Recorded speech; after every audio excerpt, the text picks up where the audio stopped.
대한민국은 민주주의 국가인가? 앤드 김정희 12.3 내란 사태에 즈음하여 대한민국은 민주주의 공화국이다. 대한민국은 1948년 8월 15일 정부 수립 이후 민주공화국으로서의 체제를 갖추었다. 헌법 제1조에 따르면 대한민국은 민주공화국이다. 대한민국의 주권은 국민에게 있고 모든 권력은 국민으로부터 나온다고 명시되어 있다. 이는 대한민국이 민주주의 국가임을 분명히 하고 있다. 하지만 한국의 민주주의는 역사적으로 많은 도전과 변화를 겪어왔다. 초기에는 이승만 대통령의 권위주의적 통치와 6.25 전쟁의 여파로 인해 민주주의가 불완전하게 운영되었다. 이후 1960년대와 1980년대의 여러 민주화 운동을 통해 점진적으로 민주적 제도가 확립되었다. 특히 1987년의 6월 항쟁은 직선제 개헌을 이끌어내며 현대 한국 민주주의의 중요한 전환점이 되었다. 그러나 현재 한국의 민주주의는 여전히 여러 문제에 직면해 있다. 일부 학자들은 한국이 비자유주의적 민주주의로 변모하고 있다고 경고하며 이는 법치와 개인의 자유를 침해하는 방향으로 작용할 수 있다고 지적한다. 또한 정치적 대립과 당파적 갈등이 심화되면서 시민의 목소리가 줄어드는 현상도 나타나고 있다. 한국 사회에서 민주주의에 대한 논의는 여전히 활발하다. 많은 시민들이 정치적 참여와 권리 보장을 요구하고 있으며 이는 민주주의가 단순한 제도적 틀을 넘어 국민의 삶과 밀접하게 연결되어 있음을 보여준다.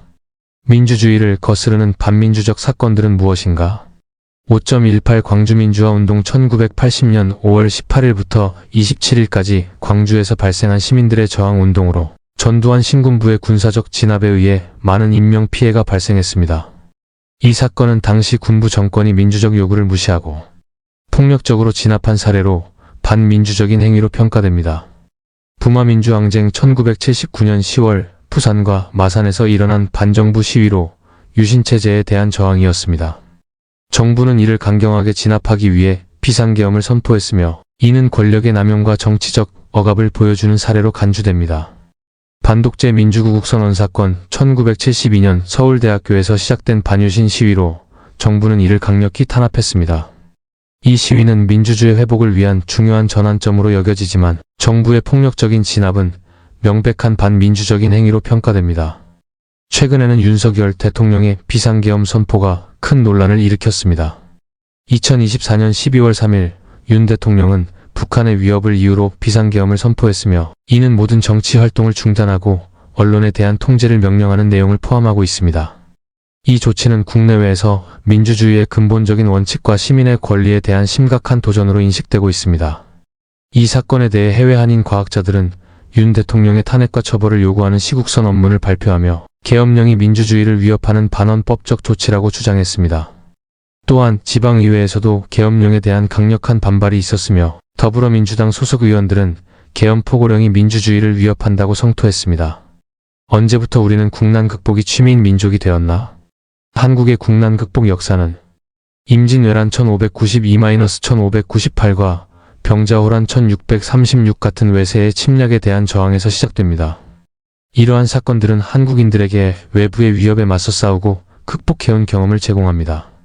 20세기 초 일제강점기 동안의 의병운동과 독립운동은 한국인들이 국가와 민족을 위해 싸우는 것이 얼마나 중요한지를 보여주었습니다. 이러한 경험은 국난 극복이라는 개념이 민족 정체성의 중요한 부분으로 자리 잡게 했습니다. 현대에 들어서도 한국 사회는 여러 위기를 극복하며 그 능력을 입증해왔습니다.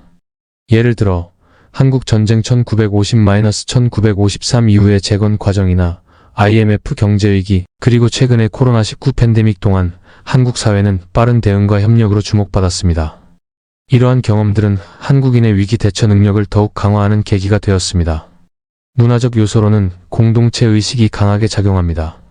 한국 사회는 전통적으로 공동체 중심의 문화가 강하며 위기 상황에서 서로 돕고 협력하는 문화는 국난 극복이라는 개념을 더욱 강화합니다.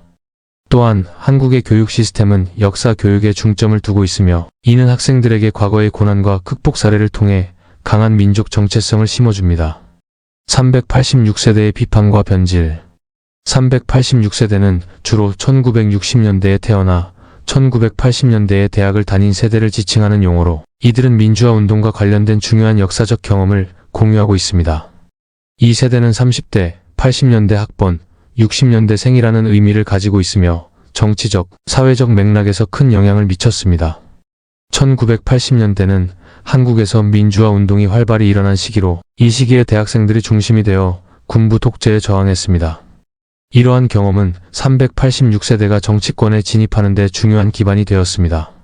그러나 이들은 이미 60대로 기성세대로 편입되며 그 과정에서 비판과 세대적 갈등을 일으키는 정치적 변질 386세대는 민주화 이후 정치권에 진출하여 권력을 잡았지만 그 과정에서 본래의 이상과는 거리가 먼 행동을 보였다.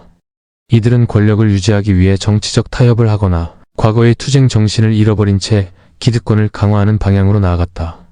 최장집 교수는 386세대가 새로운 사회 발전에 대안을 만들어내지 못하면 권력에 흡수돼 쉽사리 변질되고 말 것이라고 경고하기도 했습니다.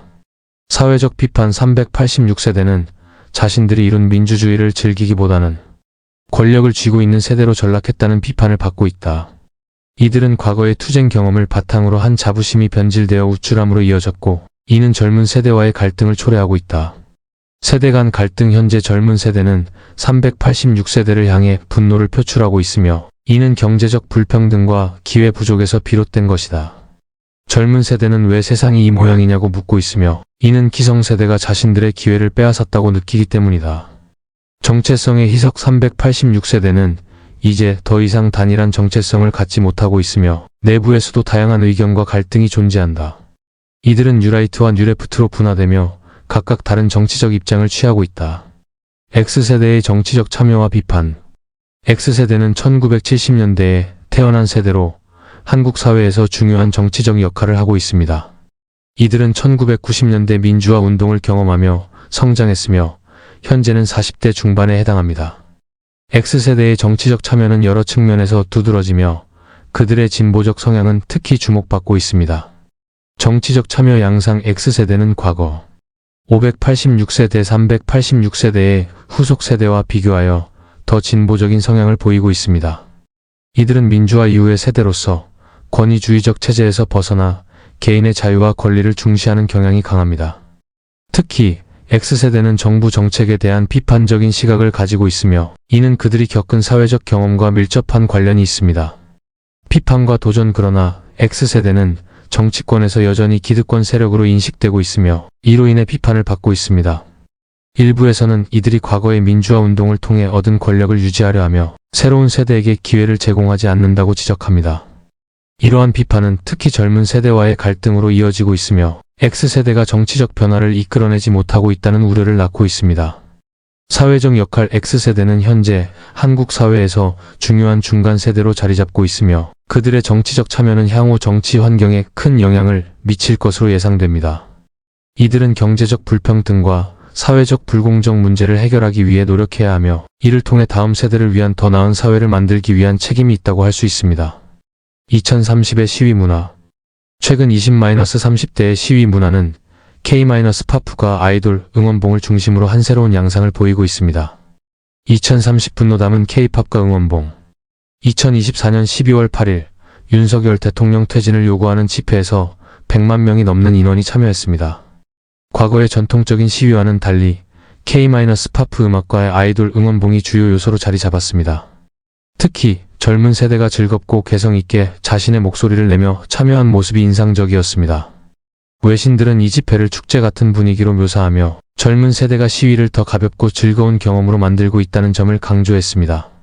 운동가요 대신 로제 아파트. 시위에서 종이컵에 끼운 촛불 대신 아이돌 응원봉이 등장한 것도 주목할 만한 변화입니다. 이는 과거의 촛불 시위와는 다른 새로운 시위 문화를 형성하고 있습니다. 예를 들어 집회 참가자들은 자신이 좋아하는 아이돌의 응원봉을 들고 나와 서로의 연대를 느끼며 힘을 얻었다고 전했습니다.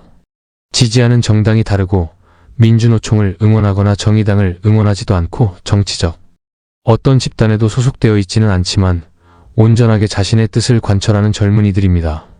저도 그렇지만 시위 때마다 어느 정당, 어느 소속에서 목소리를 내는 것은 그들의 이익을 대변하는 듯 해서 많이 불편했습니다.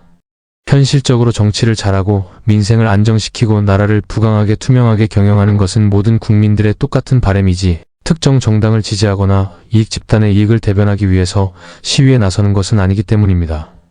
각자의 종교가 달라도 각자의 소속된 집단이 달라도 각자의 신념이 달라도 같은 목소리를 낼 수 있는 것이 민주주의 국가입니다. 국민의 입을 막고 언론을 조종하고 비판을 귀담아 듣지 않고 자신의 뜻에 맞지 않으면 모두 종북 세력이라고 처단을 자인하는 독재자가 있는 한 민주주의는 힘을 잃습니다. 대한민국 국민 73.6%가 대통령 탄핵을 찬성하고 있습니다. 국민의 의사는 충분히 전달된 것이 아닐까요?